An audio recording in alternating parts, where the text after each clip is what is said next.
औरत easy word में अगर परिभाषित करूं तो जीवन का आधार, जो जीवन दे सकती है वो किसी भी चुनौती का इजीली सामना कर सकती है। औरत को समाज में उसकी नाजुकता को देख के मापा जाता है।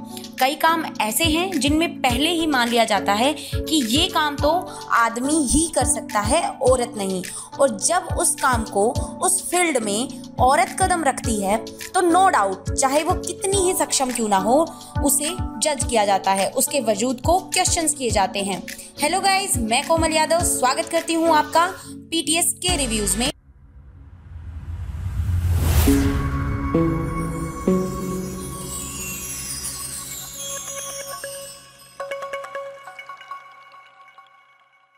आज हम बात करने वाले हैं लखनऊ की रहने वाली गुंजन सक्सेना द कारगिल गर्ल के बारे में। जी हाँ, इंडिया की फर्स्ट वुमेन पायलट जिन्होंने बहुत पहले ही यानी 90s में ही समाज के इस मिथ को तोड़ा था कि एक औरत आदमी से कम मजबूत और बहादुर होती है।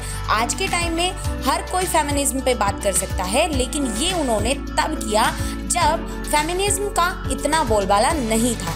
तो आइए बात करते हैं उनकी बायोपिक मूवी के बारे में। मूवी को डायरेक्ट किया शरण शर्मा ने। जानवी कपूर मूवी में गुंजन सक्सेना के मुख्य किरदार में नजर आई। पंकज त्रिपाठी उनके पिता के किरदार में नजर आए। साथ में अंगद बेदी और विनीत कुमार सिंह मूवी में अहम भूमिका निभाते नजर आए। फिल्म को ओटीटी प्लेटफॉर्म यानी कि नेटफ्लिक्स पर 12 अगस्त को रिलीज किया जाएगा। तो शुरू करते हैं मूवी की कहानी। फिल्म शुरू होती है 10th क्लास की गुंजन शर्मा से, जब उन्हें प्लेन उड़ाने में बेहद दिलचस्पी होती है। वो जब जब प्लेन को उड़ता देखती है तब तब उन्हें पहली नजर का पहला प्यार हो जाता है। गुंजन का ये सपना उनके घर वाले बचपना समझकर इग्नोर करते हैं। गुंजन बड़ी होती है, साथ साथ सपना भी बड़ा होता है। उनके भाई अंकुश सक्सेना आर्मी में ऑफिसर होते हैं। वो अक्सर उसके सपने का मजाक उड़ाते हैं, लेकिन उनकी माँ दंग रह जाती है उसके इस सपने को देखकर कि एक लड़की होकर वो पायलट बनने का सपना कैसे देखती है।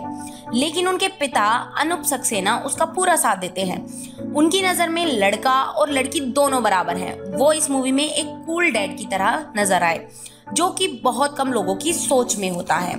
ये उनके मूवी के एक डायलॉग से पता चलता है, जिसमें वो कहते हुए नजर आते हैं कि लड़का भी पायलट होता है और लड़की भी पायलट होती है। बड़ी मुश्किल के बाद गुंजन शर्मा कमर्शियल पायलट की जगह इंडियन एयरफोर्स को अपने सपने को पूरा करने के लिए चुनती है। फिल्म में गुंजन शर्मा की एग्जाम क्लियर करने से लेकर गुंजन के साथ आर्मी टीम में हुए स्ट्रगल को दिखाया गया है। फिल्म में गुंजन शर्मा के चेंजिंग रूम इशू से लेकर women toilet issue, women officer को सल्यूट ना करना और मेल ऑफिसर से पंजा लड़ाने जैसे सर्कमस्टांसेस को अकेले डटकर वो कैसे सामना करती है, ये दिखाया गया है। गुंजन शर्मा के किरदार को विनम्र और मासूमियत के साथ हर पहलू से गुजरते हुए दिखाया गया है। एरोप्लेन्स के अलावा गुंजन की लाइफ में उसके पिता बहुत ही मेन किरदार में नजर आते हैं, जो उन्हें टाइम पर मोटिवेट करते हैं। मूवी में बाप बेटी के बीच के स्ट्रॉन्ग और अंडरस्टैंडिंग रिलेशनशिप को दिखाया गया है। मूवी में उनका कारगिल वॉर में कंट्रीब्यूशन भी दिखाया गया है, जैसे वो कारगिल वॉर के लिए कैसे बुलाई गई, कैसे वो उस टीम में शामिल हुई और उन्होंने कैसे वहाँ पे एक्शन सीन्स किए।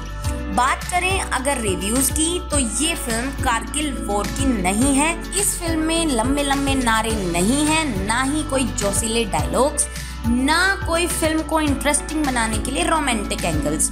ये फिल्म किसी दुश्मन देश के युद्ध की बजाय इसका पूरा फोकस फेमिनिज्म पे है कि किस तरह लड़की को दबाकर उसके टैलेंट को छुपाने की कोशिश की जाती है मर्दों के समाज में। लेकिन ये फिल्म कोई मेलोड्रामेटिक मूवी नहीं है। फिल्म को बिल्कुल असल जिंदगी की तरह सामान्य रूप से दिखाया गया है। फिल्म में बात करें जानवी कपूर के रोल की, तो उनकी परफॉर्मेंस इस मूवी में फिल्म धड़क से काफ़ी बेहतर रही है। फिल्म में कई बार वो आंखों से ही बातें करती नजर आई, मतलब अपने इमोशंस उन्होंने डायलॉग की जगह आंखों से दिखाए। लेकिन आखिरी में जहां एक औरत का जुनून और जोश को दर्शाना चाहिए, वहां वो थोड़ा और बेहतर कर सकती थी, तो शायद ज़्यादा दमदार लगता। बात करें पिता के रोल की तो पंकज त्रिपाठी ने अपने रोल के साथ सही इंसाफ किया है और बहुत खूबसूरत एक्टिंग की। किसी रियल बाप के इमोशन की तरह उन्होंने अपने सारे इमोशंस दिखाए। फिल्म में अन्य कलाकार अंगद बेदी और विनीत कुमार सिंह के अभिनय की अगर बात करें तो उनका अभिनय कुछ ठंडा नजर आया। विनीत कुमार तो इस मूवी में विलन की तरह ही नजर आए, लेकिन फिल्म के क्लाइमैक्स में विनीत कुमार का जानवी कपूर के साथ एक बहुत ही खूबसूरत सीन है जिसमें वो बहुत कम डायलॉग में बहुत कुछ कह जाते हैं। अब बात करते हैं फिल्म की सबसे बड़ी कमी की, तो फिल्म में स्लो स्पीड और एक्साइटेड कम लगना ही फिल्म की सबसे बड़ी कमी है, यानी कि फिल्म में सस्पेंस और एक्साइटमेंट दोनों की ही कमी रही। किसी एयरफोर्स पायलट की बायोपिक में एक्शन सीन्स ना हो तो कमी तो झलकती है, इसलिए इस फिल्म को 3.5 रेटिंग दी जाती है। गाइज, 24 साल की एज में गुंजन सक्सेना ने 1000 से भी ज्यादा लोगों की कारगिल वॉर में सुरक्षा करने में अपना कंट्रीब्यूशन दिया, जो कि अपने आप में बहुत बड़ी बात है, बहुत बड़ा अचीवमेंट है, जिसके लिए उन्हें शौर्य चक्र पुरस्कार से भी नवाजा गया। मैं, आप और हम सब क्या कर रहे हैं 24 साल की उम्र में और क्या किया है हमने, सोचने की बात है ना। सो गाइस, अगर आपको मूवी रिव्यूज अच्छा लगा तो लाइक कीजिए, शेयर कीजिए और सब्सक्राइब कीजिए। Thank you so much, bye bye, take care.